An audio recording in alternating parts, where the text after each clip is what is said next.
Welcome to the Making Waves at Sea Level podcast with your host, Tom Singer. In each episode, we will explore the interesting stories of business executives, entrepreneurs, and industry leaders who are shaking things up and growing their companies. It is time to make some waves. Now here's your host, Tom Singer. Hey, and welcome to another episode of Making Waves at Sea Level. Yes, this is the podcast that you have known and loved for so many years as cool things entrepreneurs do. My name is Tom Singer, and thank you so much for coming along on this journey of this podcast that I started nearly 6 years ago. We are closing in on 600 episodes, and it has been a wonderful learning experience for me to be able to talk to so many entrepreneurs, solopreneurs, and business leaders over the years who have really opened up my eyes to the whole world of business. Between this show, another podcast that I host for an organization called the Digital Enterprise Society, that podcast is called the Digital Enterprise Society Podcast, and a project called the Webinar Talk Show that I've been hosting since March of 2020 with my friend Eliz Green. All of these interviews that I have done with people over this time has really taught me a lot. It's taught me a lot about how to interview. It's taught me to push people a little bit out of their comfort zone with questions. It's gotten so much information that has been shared through this microphone from so many people. But I had an interesting thing happen the other day, and that is I interviewed a CEO and I pushed him a little bit hard. I got him to really talk about what was going on inside his company during this crisis of COVID and other things that are going on in the world. And he started to really open up. He started to tell me kind of behind the curtain what it was really like, what was happening with his management team and his board, and how his employees were feeling, and the fact that sales were way down and that he wasn't sleeping at night. This got really deep. And about an hour after we finished the interview, he called me and he asked me not to run the interview. It was really interesting. I think in over 600 interviews between all of those different venues where I've had the opportunity to talk to people, I've never had anybody ask me to pull a show. And when I asked him why, he said he was just worried that in times of crisis, as the leader of a company, because he didn't know who would listen. Would customers listen? Would his employees listen? Would his board of directors listen? He felt he shouldn't have talked so candidly, that he should have put on, my words, not his corporate speak, and left that on the whole time. We had a really nice conversation. I promised him that I would delete the episode. I deleted it from my files. It no longer exists. And we're going to do another interview at some time in the future. But we decided that if he felt that strongly that he couldn't speak openly and honestly to share advice about some of the hardships, about some of the BS that was really going in being a leader, that now wasn't the time to do that interview. But I got to thinking about it. And you know what? I respect him for being honest, both in the interview, because he was really candid about sort of the crap that was going on and what was on his shoulders. But then also to be able to call back and just matter of fact, he wasn't pissy, he wasn't scared, he wasn't mad. He just called and asked me, person to person, would I delete the file? Because he didn't want that out there. Now, I actually think it was a great interview. I think the fact that he was candid and open is really what people would have latched onto. I think it would have been one of those episodes that, you would have emailed me about and said, wow, Tom, this was a really good show. And I promised him that while I was going to talk about this on the air, I wasn't going to mention him or his company, and I won't mention who it was to anybody. However, I decided that I would kick off this show by talking about the fact that that happened, because we live in really uncertain times. If you've been, following the news at all, you know that everything is all over the map. But the one thing I've noticed is there's sort of two schools of thought. There's the be candid, be open, tell everybody what's happening and what's going wrong. And then there's the corporate speak, I cannot let anybody see any weakness, so therefore I'll craft a story that we put out there. And I've seen this amongst some of my friends. They say one thing on social media about their business, And then when you're talking to them, they tell something else. There was one person who's a speaker who was posting all of these things about these great events where he was speaking. And I was really impressed. I wished I had that kind of business. It was like, wow, they're crushing it. Look at all the money they're getting. And we had a phone conversation and I talked about the financial side, about how well he was doing. And he said, well, I'm not getting paid for any of those. But that wasn't the message that he was putting out on social media. And it got me thinking, I probably do some of that too. But I personally think that if we want to make waves, if we want to shake things up, we've got to work really hard. We've got to be focused. There's so many things that we have to do. But I also think from the standpoint of the company and the individual humans who work for the company, we have to be open and honest and straightforward. So I wrote down 7 tips that I have for anyone who wants to make waves and change things up and keep going, even in the face of this adversity and sort of all the problems that we're facing. And so I'm going to share those tips. That's going to be today's episode. Since I had to delete what I was planning to have as today's episode, I'm just going to go through the tips that I would share with somebody who came to me. If somebody said, Tom, you're in a unique position.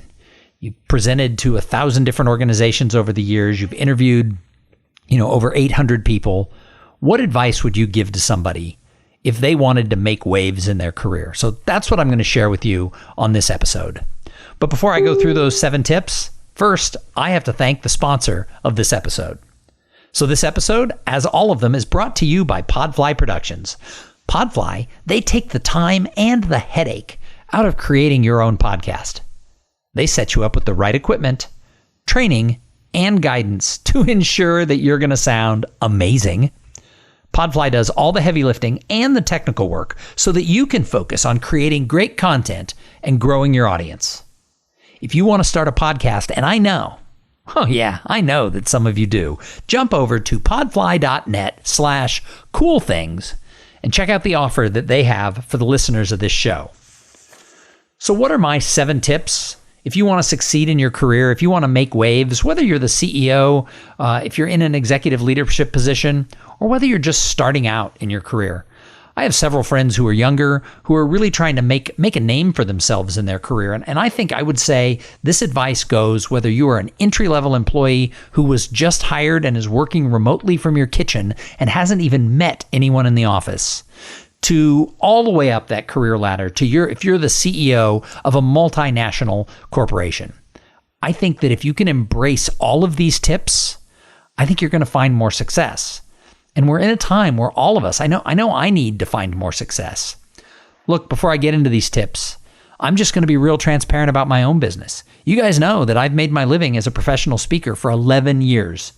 2020 was scheduled to maybe, not for sure, but possibly be the best year I'd ever had. I had some really interesting clients lined up, and I had a pipeline of events that were really looking for someone who brought the unique flair that I sort of focus on when I speak or when I'm the MC. And I was really excited about the potential that I had laying in front of me. This was going to be my year to soar.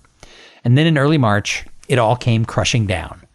Events started to cancel because of the global pandemic.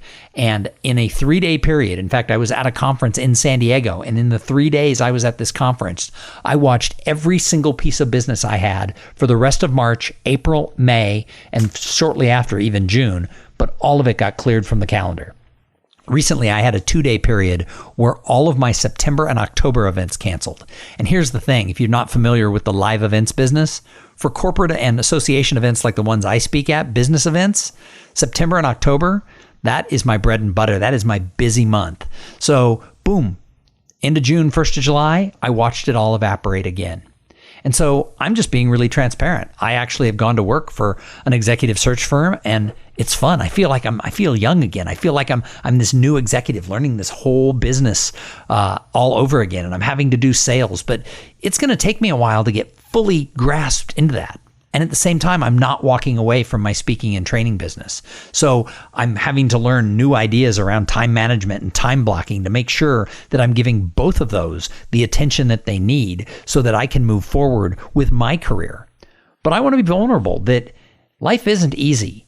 And I think my friend who backed away from wanting to have his interview aired on this podcast, I think his fear of being vulnerable has really had an opposite effect with me. Is I want to be more vulnerable. I want to share kind of the hard parts that I'm facing because I don't think that I'm alone. But at the same time, I can take my own advice in these 7 tips I'm going to share with you because I'm fired up. I'm fired up to make the rest of July and then on into August and September. I'm ready to turn this ship around. And so I'm looking for all the advice that I can find. So if you're a listener to this show and you have an idea for me, for goodness sake, take out your email. It's tom@tomsinger.com and let me know the advice you have for me. But at this point, I'm going to share with you probably the 7 best tips that I can pull from all of these interviews that I've done for somebody who really wants to make waves in their career. So number 1, you have to have a vision and craft a plan. Now, when I started speaking over 15 years ago, my topic originally was goal setting. I had had a successful career in sales and marketing, and one of the reasons was I was hyper-focused every quarter and every year on what I wanted to do and how I wanted to accomplish it, and I was really into this whole idea of goal setting, and I made it work for me. Now, there's a lot of people who roll their eyes at goal setting, and they think, oh, well, goal setting doesn't work, or I've had people tell me I don't like to set a goal because if I come up short, I feel sad. Well, I haven't reached every goal I've ever set, but because I've set lofty goals and had a vision for what I could accomplish, I've been able to go farther down the path than many people who've never really gone for that prize at the far end. So I always shoot for the stars, and if I land on the moon, I go, oh my God, look at me. I landed on the moon. So that's the first tip, is you got to have that vision and craft a plan. Now, I had that for 2020. I sat down in December and early January and mapped out what I thought I was going to have to do to be able to sell and reach those numbers. But in March, everything got thrown out. And I'll be honest, a lot of what I've done for the past 3.5 months, a lot of it has been just to keep the wheels going and spinning. I don't think I've had that clear vision, and I haven't really crafted a plan for how to salvage 2020. Well, that's what I'm doing today. So as I said, I'm taking my own advice. The second tip is you can't play it safe right now. If you sit back and wait for the phone to ring, the phone is probably never going to ring. A lot of people have asked me, why did I take the job in executive search? Well, this wasn't some willy-nilly thing that I did offhand. I actually have been thinking about executive search as a place for me to work for many, many years, going back before I was a speaker, because it takes into effect all of what my strengths are. But the timing wasn't right. Plus, it's a commission job, so there's a lot of risk involved in that. And the next phase is that I talked to Stanton Chase 3 years ago about going to work for him, but I had a speaking career that was thriving and growing and things were happening. And why would I take time away from that ball? Well, now is the time that you got to take some risks and you got to throw some spaghetti against the wall and see what sticks. And so that's why I've decided that I can live in both of these lanes. It's not the safe choice. The safe choice would be to close down my speaking business and go get a job as a marketing director for a law firm or a bank, as some of the stuff that I had done earlier in my career. And I believe that if I chased that, I probably could have gotten a salary and benefits. But now wasn't the time to do that. Now was the time to take some risks and lay the foundation for what I want in the future in both lanes that I'm operating in. So I can't play it safe. I've got to push the envelope. I've got to try things. And I think that's advice for all of you. It doesn't mean throw everything away and be risky all the time. Just avoid making all decisions based on what is safe. Because people who play it safe, I don't think there is any safe right now. Safe is getting trampled by what's happening in the economy. Tip number 3, be transparent and vulnerable. Now, I started this podcast by talking about the CEO who I interviewed, who was exactly that, and then pulled back and decided not to air the conversation. I don't agree with his choice. I respect it. He's a super nice guy. I don't know him personally, but we had a wonderful conversation, and I am going to interview him at some time in the future when he gets a little bit more on stable ground for his company. However, I think being transparent and telling your customers, telling your employees, telling yourself that times are hard and we're going to have to figure this out. I've been very transparent. My wife and I have talked about what the fact that it means to watch your income go from a pretty good number to nearly zero. Well, guess what? It's hard. And it's sad, and it makes it sometimes hard to get out of bed. However, I'm not going to pull the covers over my head. I'm being honest with people about this is the situation I'm in. If you ask me any questions, and I've been on several podcasts where people have asked me about my career and what's going on right now, and I just tell them the truth. I think being transparent and vulnerable, I actually think it's a badge of honor, especially in what we're going through today. Tip number 4, get things done.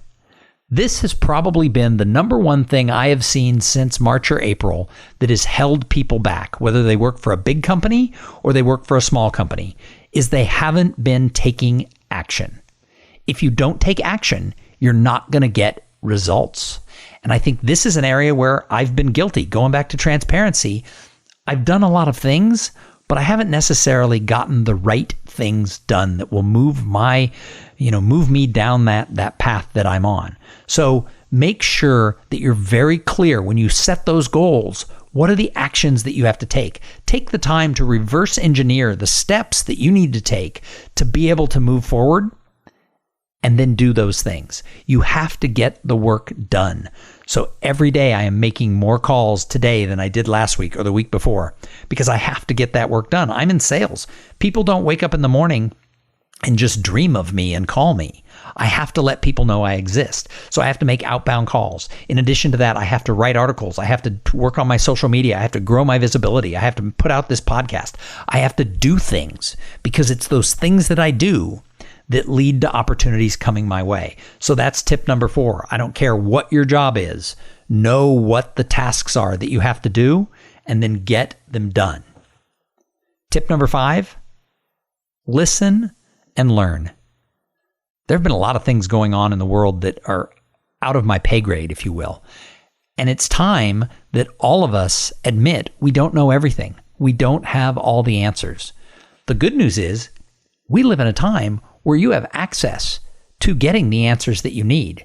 So no matter what the topic is, if you don't have all of the information that you need to have that's going to allow you to move forward and grow your career and expand your company, take the time to find really smart people and learn from them. One of the things I did starting in March was I made a pact with myself that every single day, Monday through Friday, I was going to talk to at least one smart person. Now, I left that broad. Who is a smart person? Well, fortunately, most of the people I know are pretty smart. But I scheduled a call every day where I would talk to people about what was going on with my business, what was going on with my career, what my personal finances were. And some of them would share back. We would have an actual conversation about things that were going on in the world. But then I would ask questions. I would ask them for guidance. I would ask for ideas. And then I would listen. I'm going to be honest, not everybody I talked to had a great idea that resonated with me. But over the last 4 months, I've probably received 5, 6, maybe 7 ideas that I've put into practice that have allowed me to learn and grow and be set up to be better at everything that I do. So now is the time to listen and learn. Look for smart people. Get them on the phone. Talk to your clients. Talk to your employees. Talk to your husband, your wife, your neighbor, whoever is out there who might have a fresh perspective. Listen and learn from them. Tip number 6, and this is the hardest one, I think, for a lot of people, at least for me over the years, and that is get really clear on self-awareness. You know, we all spend a lot of time with our egos and our personalities leading the way. We write a narrative about who we are in business, but you have to be really honest. Is that who you are? Going back to knowing where you have to listen and learn and being transparent, a lot of that comes down to fear that happens around being self-aware of who you are and what motivates you. I've done a lot of study and a lot of reading the last few months. I started meditating about 6 months ago, taking about a half hour every single morning just to clear my mind and be really clear. And I don't want to go into all the personal details about some baggage that I had to unpack in my own life to get clear as to who I am and where I had to grow. But I've gotten very into reading the Tao Te Ching and other Eastern philosophies. And I've come to embrace this whole idea that we're on a path. There's a way. And I have to be clear as to who I am in order to be able to navigate that. Because if I'm putting up facades, if I'm not self-aware, if I'm telling myself stories, if I'm letting my ego and my personality overrun my spirit and my soul, then I'm always going to be off the path. Self-awareness is hard because sometimes you find things about yourself that you don't like. You have areas that are weak, or you have areas where you know you're never going to be the best person for that. And sometimes people who are in roles of leadership, they don't want to let anyone see that they have some areas that aren't strong, so they pretend. And oftentimes they do such a good job of pretending that they got all their ducks in a row that they even convince themselves. As I said, over the last 6 months, I've gotten really clear on self-awareness. Am I done? No. But I have unpacked some things about myself that I didn't like. I've seen some things that I need to work on.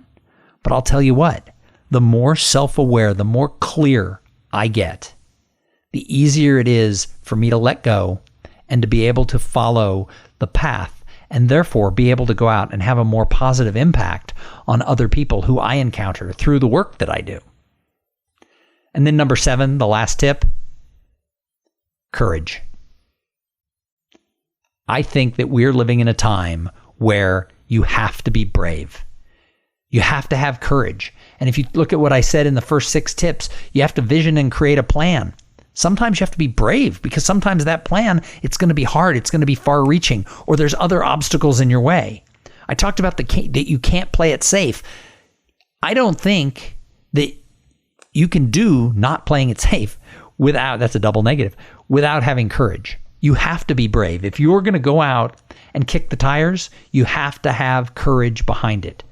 To be vulnerable and transparent, you have to have courage. Some days, just to get things done, you've got to be brave because some of those things are hard. And it takes courage to listen and learn, because the first thing you have to admit is I don't have all the answers.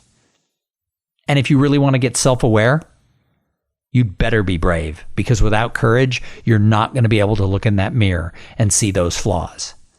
So this number 7, this courage, it comes into everything. But when I look at executives and leaders and entrepreneurs and solopreneurs who really go out there and make waves, who sort of kick butt in everything that they do, the ones who are really doing that, they have courage. So that's my 7 tips for this episode. Sorry I couldn't air the one I originally planned to air today, but I hope that there's something in here that you can take hold of and say, yeah, oh my God, he was talking to me on that one. So we're going to be back in a couple of days with an interview with somebody really, really smart who is making waves and getting things done, really changing their world. If you know a CEO, a CIO, a CMO, a CTO, anybody in that executive suite who you think really has the personality and something to share, please make the introduction to me. Don't be shy. I want to interview really cool people who are in leadership positions in companies, because I want to bring ideas and thoughts to all of you that can help spark not only your own career, but also help you grow your company. And I think looking at people who've climbed that corporate ladder and getting them to open up and be honest and vulnerable, and then be willing to air the episode, I think that that's what's going to make this podcast even better as we finish out 2020 and go into 2021. So thanks for being a part of this show. If you like the show, please go over to iTunes and leave a review, especially now that I've changed it up to become Making Waves at Sea Level. I need a whole fresh batch of reviews. So if you could do that, that would be awesome. So plan to come back in a couple of days. But in the meantime, do me a favor. Make sure that your ladder, make sure it's against the right wall, because there's nothing worse than climbing the career ladder only to find out you reached the top and you were in the wrong place all along. I know that because I did it. Go out there, make some waves. And while you're at it, have a great day. Thank you for listening to the Making Waves at Sea Level podcast. Without your listening to these in-depth conversations, there would be no show. Connect with Tom at tomsinger.com and follow him on Twitter and Instagram at tomsinger.